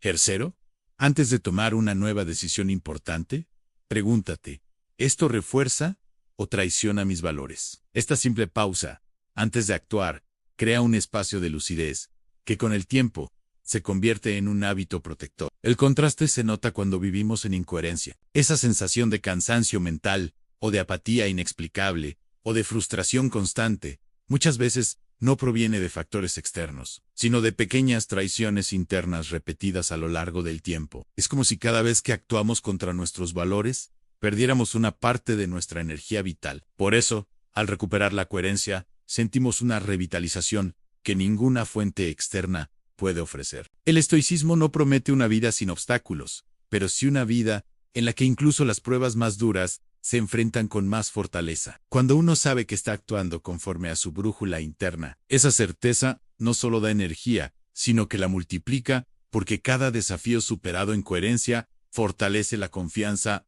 en uno mismo, y con ella la disposición para seguir avanzando. Vivir según tus valores es, en definitiva, una inversión de energía que se retroalimenta. Cada acto congruente te devuelve más fuerza que la que invertiste para llevarlo a cabo. Es una ecuación simple, pero poderosa. Integridad interna igual a energía sostenible. Y en un mundo donde muchos viven agotados por tratar de complacer expectativas ajenas, elegir esta forma de vida es quizá la más radical y liberadora de las decisiones. Gratitud estratégica. La gratitud es una de esas virtudes que cuando se menciona casi todos asienten con una sonrisa, como si fuera un lugar común al que nadie pudiera oponerse. Sin embargo, no toda gratitud es igual. Existe una gratitud superficial que se limita a frases hechas o a forzar un gracias, incluso cuando por dentro la experiencia ha dejado un sabor amargo. Y existe también una gratitud que podríamos llamar tóxica, aquella que se utiliza para justificar abusos, minimizar injusticias o negar el propio dolor, como si agradecer fuera sinónimo de aceptar cualquier cosa que nos ocurra. Los estoicos, lejos de proponer esta forma de sumisión disfrazada, practicaban una gratitud mucho más lúcida, una gratitud estratégica que no ignora las dificultades, pero tampoco se deja dominar por ellas. La gratitud estratégica no nace de cerrar los ojos ante lo que nos incomoda, sino de abrirlos por completo para ver el cuadro entero con luces y sombras. Marco Aurelio en sus meditaciones comienza enumerando a las personas de las que aprendió algo, incluyendo a quienes le ofrecieron ejemplos negativos. Agradecía tanto lo que le mostraba el camino correcto, como lo que le advertía del camino equivocado. Esta visión requiere madurez. No se trata de endulzar la adversidad para hacerla más tolerable, sino de reconocer que incluso en el terreno más árido, pueden encontrarse semillas útiles, si uno sabe buscarlas. La diferencia esencial entre la gratitud tóxica y la estratégica está en el locus de controlan. La primera es pasiva, agradece por resignación, porque no se atreve a cuestionar, porque teme que quejarse sea pecado. La segunda es activa, agradece porque elige enfocarse en aquello que fortalece, sin negar la existencia de lo que duele. No se utiliza para justificar lo injustificable, sino para extraer provecho incluso de lo que no se puede cambiar. Es la gratitud que reconoce recursos ocultos en medio de la dificultad, que convierte una experiencia dura en una fuente de sabiduría o resistencia. Este enfoque requiere un hábito de observación y de registro consciente. En momentos de estabilidad, la gratitud estratégica se ejercita reconociendo las bendiciones obvias, la salud, en hogar, una conversación valiosa, un atardecer que detiene el tiempo. Pero en momentos de crisis, la mirada debe entrenarse para detectar lo que permanece, lo que todavía es apoyo, lo que sigue sosteniendo a pesar de las grietas. A veces se trata de personas que no nos han soltado la mano, de habilidades que hemos desarrollado y que ahora nos ayudan a afrontar el reto, o incluso de una nueva claridad sobre lo que realmente importa. Séneca hablaba del contraste como un maestro silencioso. Sin el frío no apreciaríamos el calor. Sin la enfermedad, no valoraríamos la salud. Sin la pérdida, no comprenderíamos el peso de la presencia. La gratitud, por contraste, no es morbosa ni se deleita en el sufrimiento, sino que utiliza la experiencia negativa como un espejo que amplifica la belleza y el valor de lo positivo. Cuando uno aprende a agradecer por contraste, el presente adquiere matices que antes pasaban desapercibidos. El café de la mañana no es solo una rutina.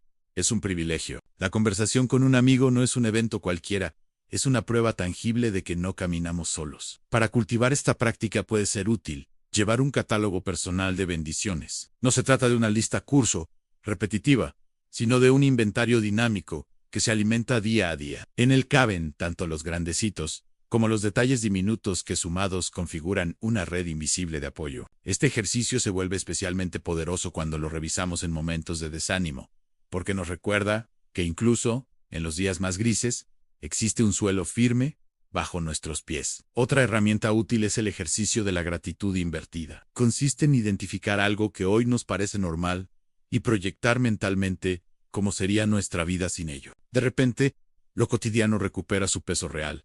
El agua limpia que sale del grifo, la electricidad que ilumina la habitación, la capacidad de movernos sin dolor. No es necesario perderlo para aprender a valorarlo. Basta con imaginarlo ausente para despertar un agradecimiento genuino. La gratitud estratégica, al igual que otras prácticas estoicas, tiene un impacto directo en nuestro nivel de energía y en nuestra capacidad de acción. Al enfocar la atención en lo que está disponible, en lo que funciona, en lo que nos sostiene, reducimos el desgaste emocional que proviene de rumiar lo que falta o lo que no depende de nosotros. Esto no significa caer en el optimismo ingenuo, sino en una forma de realismo fortalecido.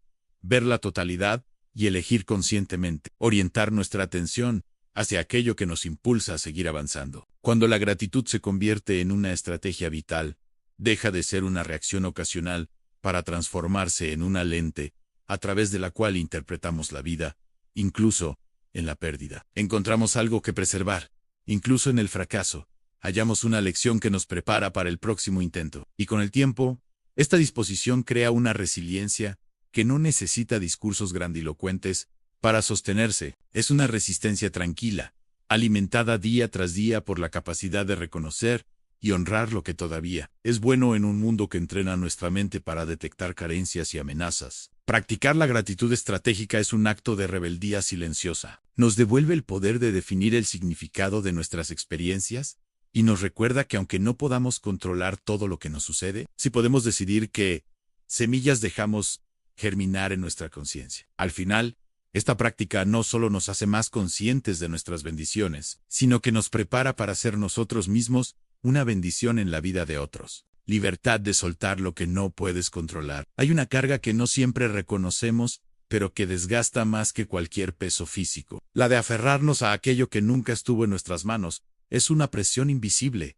una tensión que se acumula en la mente y en el cuerpo. Cada vez que intentamos forzar resultados, cambiar personas o impedir que la vida siga su curso natural, los estoicos entendían que gran parte del sufrimiento humano no proviene de lo que ocurre, sino de nuestra resistencia a aceptar que hay cosas que escapan a nuestro dominio. Y es aquí donde entra en juego una de sus enseñanzas más liberadoras: la dicotomía del control. Esta dicotomía, formulada con claridad por Epicteto, nos invita a dividir la realidad en dos categorías: lo que depende de nosotros y lo que no depende de nosotros. Aunque parezca una distinción sencilla, su aplicación es profundamente transformadora, porque si somos honestos, pasamos gran parte de nuestra vida actuando como si todo dependiera de nuestra voluntad, desde la reacción de un ser querido hasta el giro de los acontecimientos globales. Y en ese intento por controlar lo incontrolable, invertimos una energía preciosa que podríamos dedicar a lo que sí está en nuestras manos. Soltar no significa indiferencia ni abandono, sino inteligencia emocional. Complicada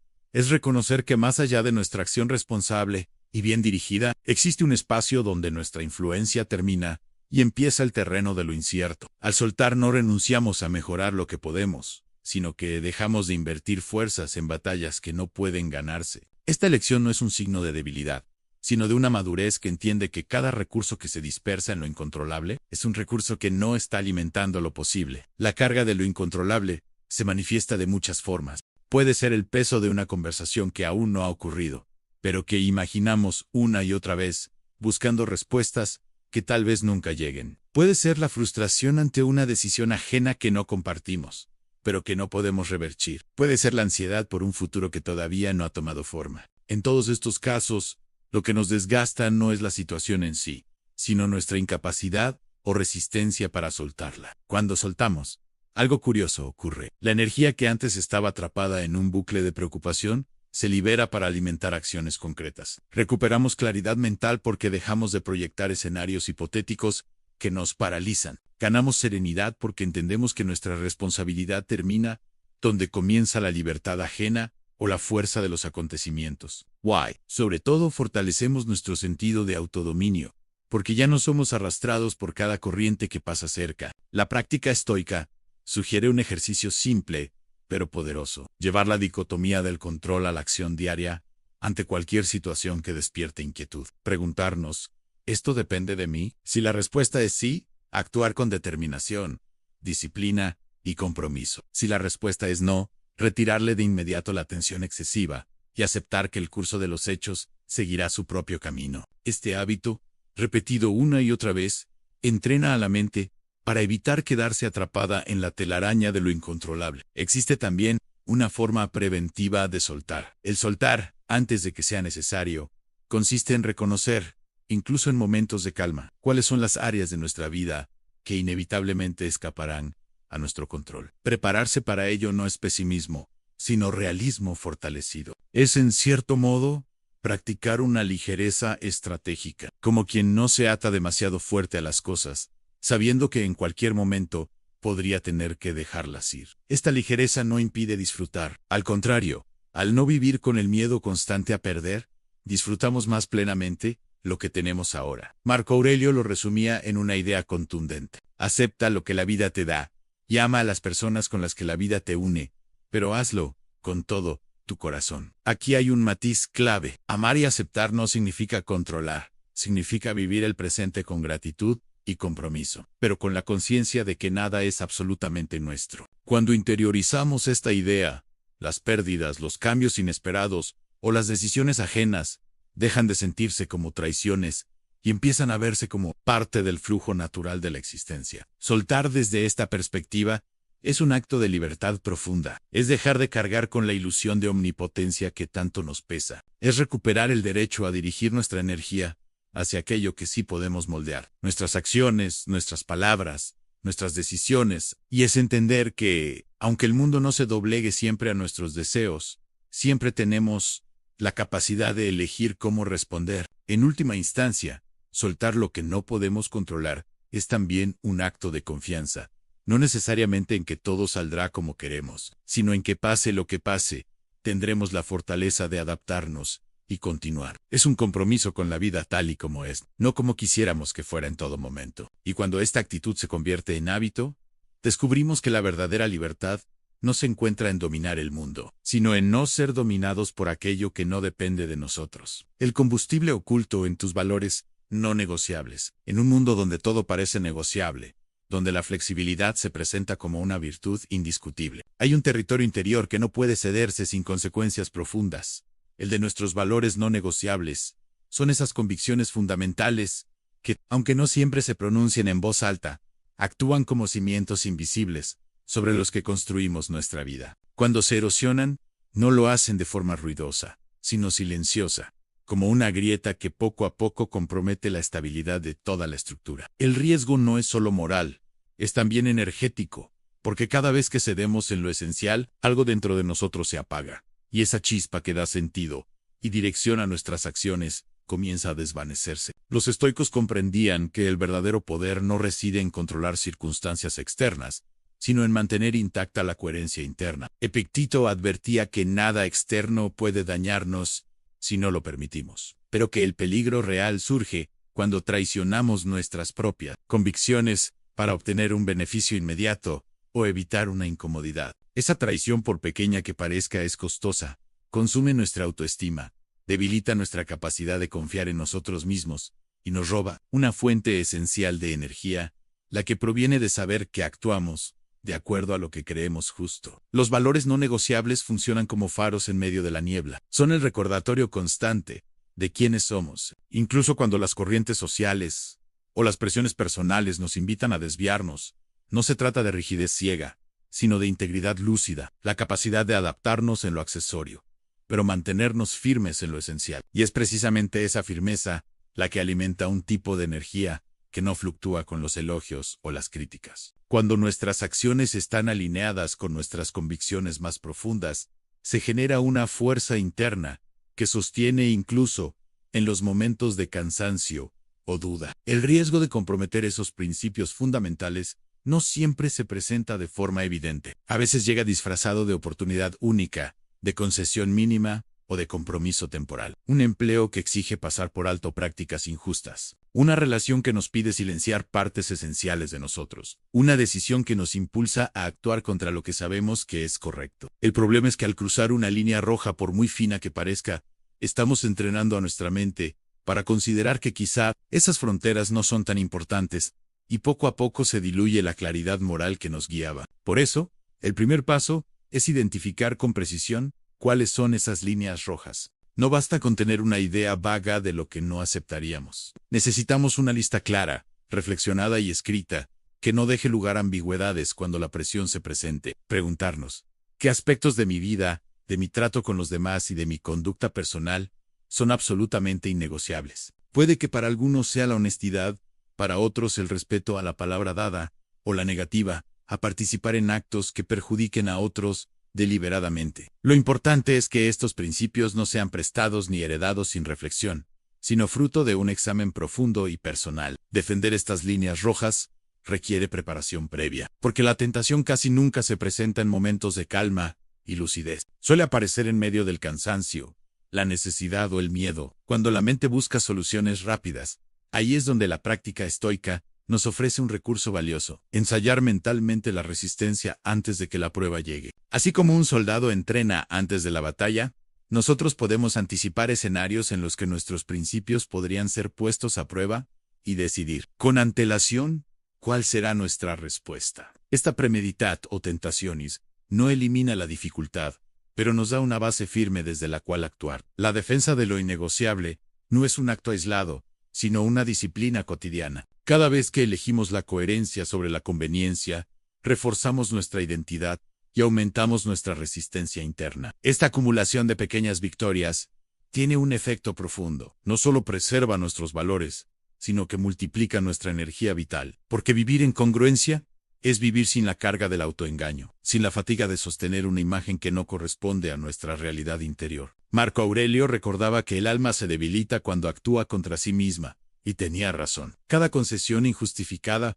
es como una fuga invisible que con el tiempo drena nuestra fuerza. Por el contrario, cuando actuamos en sintonía con lo que consideramos correcto, sentimos una expansión interna, una sensación de estabilidad que no depende de la aprobación ajena ni del resultado inmediato. Esa estabilidad se convierte en un combustible oculto que alimenta nuestra perseverancia, nuestra capacidad de afrontar la adversidad y nuestra disposición a seguir adelante, incluso cuando las circunstancias parecen adversas. En última instancia, mantenernos fieles a nuestros valores no negociables es un acto de amor propio y de respeto por nuestra propia historia. Es decirle al mundo y recordarnos a nosotros mismos que nuestro tiempo y nuestra energía son demasiado valiosos para desperdiciarlos en caminos que nos alejan de lo que realmente importa. Y aunque el precio de esa firmeza a veces sea alto, la recompensa es incomparable. La certeza de que pase lo que pase afuera, seguimos siendo dueños de nosotros mismos. Transformación. A través del servicio consciente, hay una energía que no se agota al darla, sino que se multiplica, la que nace del servicio consciente. En un mundo obsesionado con la acumulación y la autopromoción, hablar de servir puede parecer ingenuo o incluso débil. Sin embargo, para los estoicos, el servicio no era un acto accesorio ni una concesión ocasional, sino una extensión natural de vivir en coherencia con la naturaleza y con la razón. Marco Aurelio lo expresó con claridad: lo que no es bueno para la colmena, no es bueno para la abeja. Esta frase encierra una verdad profunda. Nuestro bienestar está inevitablemente entrelazado con el de los demás, y contribuir al bien común no solo mejora la vida de otros, sino que fortalece la nuestra. El servicio consciente es distinto del servicio impulsado por la culpa, la obligación social o el deseo de reconocimiento. No busca aplausos ni medallas, sino que se nutre de una motivación más pura, la convicción de que al mejorar, aunque sea un pequeño rincón del mundo, nos mejoramos a nosotros mismos. Este tipo de servicio no desgasta, sino que genera una sensación de propósito que ninguna gratificación efímera puede igualar. Cuando ayudamos desde un lugar de integridad y elección, descubrimos que la fatiga física es ligera y que la energía emocional se renueva. Los estoicos entendían que la virtud no es teoría abstracta, sino acción concreta. Séneca afirmaba que ningún viento es favorable para quien no sabe a qué puerto se dirige. Y en el contexto del servicio, el puerto es claro: contribuir al equilibrio y la armonía de la comunidad humana. Este sentido de dirección convierte cada pequeño acto en parte de un propósito mayor, era un gesto amable hacia un desconocido, una palabra de aliento a alguien en un momento difícil, o el compromiso silencioso de cumplir con nuestras responsabilidades, sin quejas innecesarias. Son formas de servicio que, aunque discretas, generan ondas expansivas.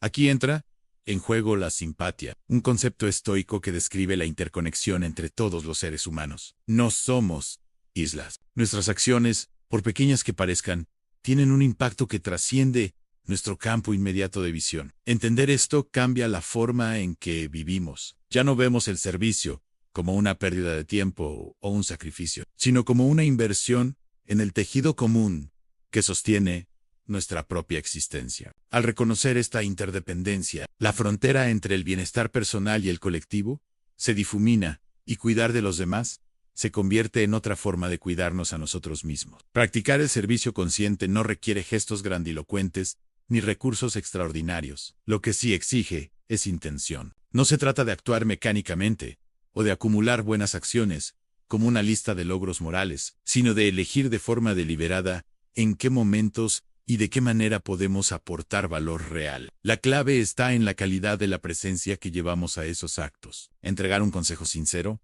escuchar sin interrumpir, o compartir un recurso que pueda aliviar el peso de alguien. Son acciones simples, pero cargadas de significado, cuando se hacen con plena atención y respeto. Un ejercicio práctico que podemos incorporar es la beneficencia consciente diaria. Consiste en identificar cada mañana una acción concreta que podamos realizar para beneficiar a alguien más. Puede ser algo tan sencillo como enviar un mensaje a una persona que atraviesa una dificultad, preparar con cuidado una comida para la familia, o ceder voluntariamente nuestro tiempo para ayudar en una tarea que no nos corresponde, pero que aligera la carga de otro.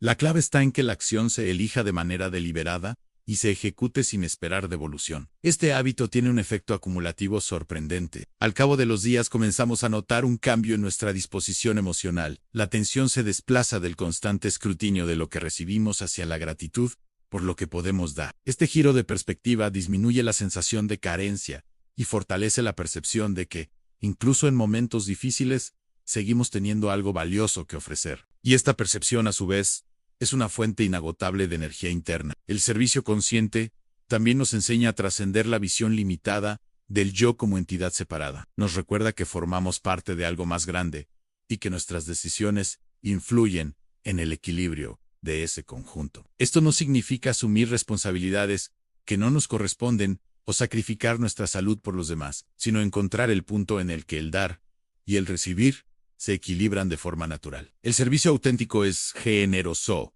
pero también es sabio. Sabe decir no cuando la ayuda se convierte en habilitación de la dependencia o en desgaste autodestructivo. En los momentos en que la vida parece perder sentido, el servicio puede ser un ancla. Cuando las metas personales se desvanecen o las dificultades se acumulan, volver la atención hacia las necesidades de otros nos saca del estancamiento mental.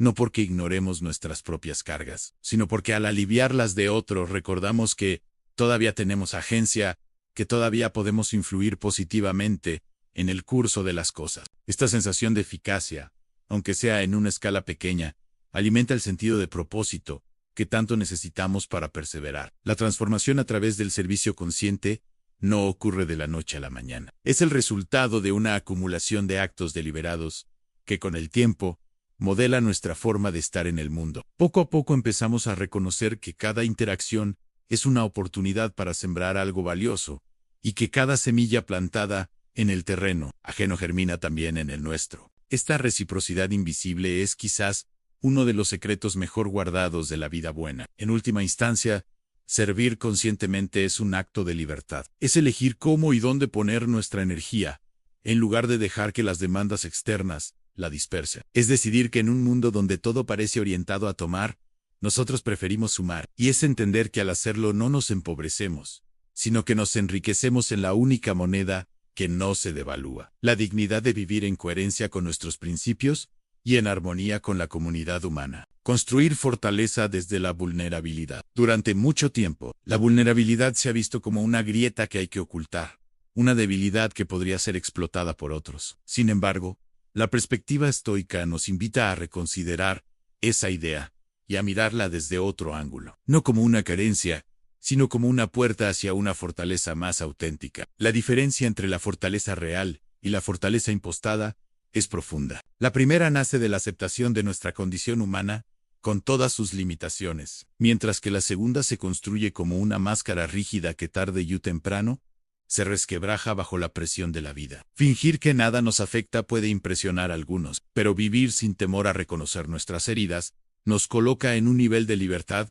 que no necesita demostraciones. Los estoicos, lejos de ser fríos o insensibles, eran maestros en la alquimia emocional, la capacidad de transformar el dolor en capacidades útiles. Picteto, nacido esclavo y marcado por la adversidad, no negó sus circunstancias, pero las utilizó como entrenamiento para la mente. Marco Aurelio, en medio de guerras y pérdidas personales, escribía en sus meditaciones sobre la necesidad de abrazar la realidad tal como es y encontrar en ella la materia prima para el crecimiento. Esta alquimia no ocurre negando la herida, sino integrándola. Cuando comprendemos que el dolor puede ser un maestro, aunque sea exigente, dejamos de verlo como un enemigo y empezamos a verlo como una forja. La clave está en transformar la experiencia dolorosa en algo que aporte valor.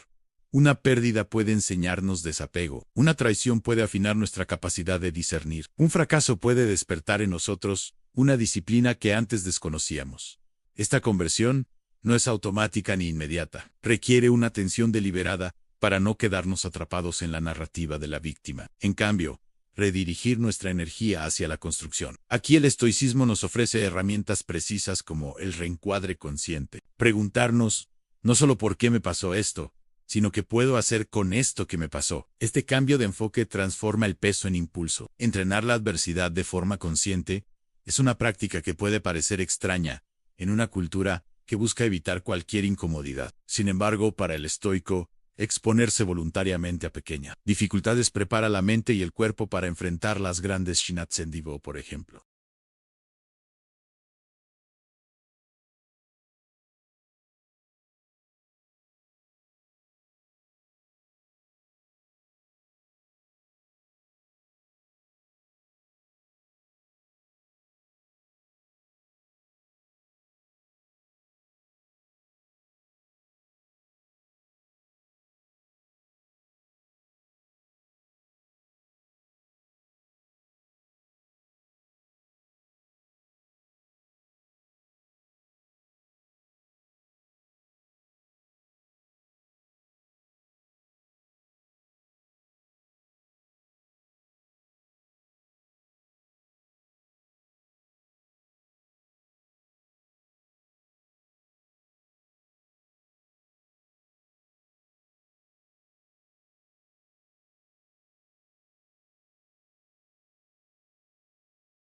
White parado comente. Esa seguridad nace de haber sentido el temblor, de haber reconocido que no somos invencibles y de haber decidido vivir plenamente, de todas formas. En última instancia, construir fortaleza desde la vulnerabilidad es un acto de profunda honestidad. Es reconocer que no controlamos todo, que podemos ser heridos, que habrá momentos en que nos sentiremos perdidos. Pero también es afirmar que dentro de esas mismas condiciones podemos crecer, aprender y servir. La vulnerabilidad, por lejos de ser un defecto, es la materia prima de una fortaleza que no se rompe con facilidad, porque no depende de la negación, sino de la integración de todas nuestras partes, las firmes y las frágiles. Al llegar al final de este viaje juntos, no puedo evitar sentir un profundo agradecimiento hacia ti. No es solo gratitud por haber escuchado cada palabra, sino por el acto más valioso que has hecho hoy, regalarte tiempo para reflexionar, para detener el ruido del mundo y abrir un espacio para tu crecimiento interior. En un mundo donde las prisas dictan el ritmo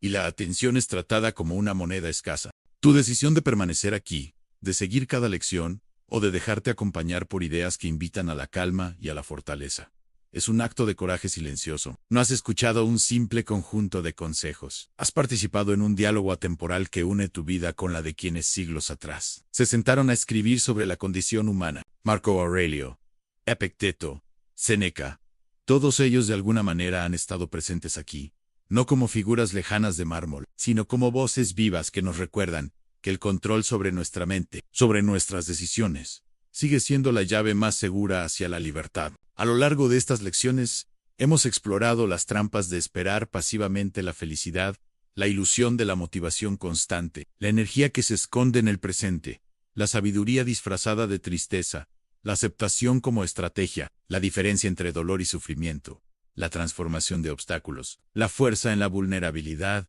la crítica como combustible, la energía de vivir según valores, la gratitud estratégica, la libertad de soltar, la defensa de tus principios, el servicio consciente y finalmente la fortaleza que se construye desde lo más humano de ti. Cada idea, cada ejemplo, cada práctica, no es un punto final, sino un punto de partida, porque el verdadero valor de estas reflexiones no está en escucharlas, sino en vivirlas. La filosofía estoica no se mide por la belleza de sus palabras, sino por la coherencia de quien las encarna en sus días. Y ahí es donde entras tú. No importa en qué momento de tu vida estés, siempre hay un gesto, una elección, un pensamiento que puedes modificar para alinearlo más con quien quieres ser. Empieza pequeño, pero empieza hoy. Quiero que sepas que este canal existe por y para personas como tú, que no buscan soluciones rápidas ni frases vacías, sino caminos sólidos hacia una vida más consciente y en paz. Cada vez que te suscribes, que dejas un comentario, que compartes este contenido con alguien que lo necesita,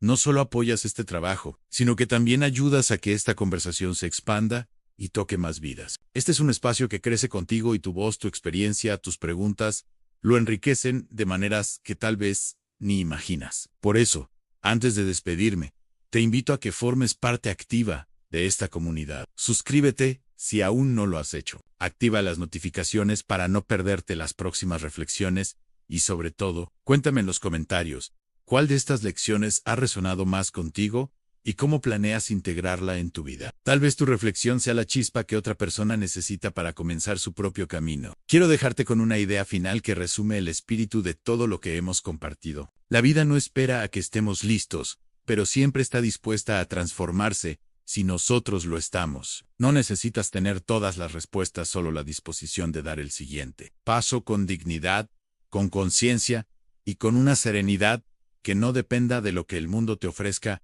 sino de lo que tú decidas cultivar dentro de ti. Gracias de corazón por haber estado aquí. Nos volveremos a encontrar quizá en la próxima lección, quizá en un momento en que necesites recordar que aunque no controlamos el viento, siempre podemos ajustar las velas hasta entonces.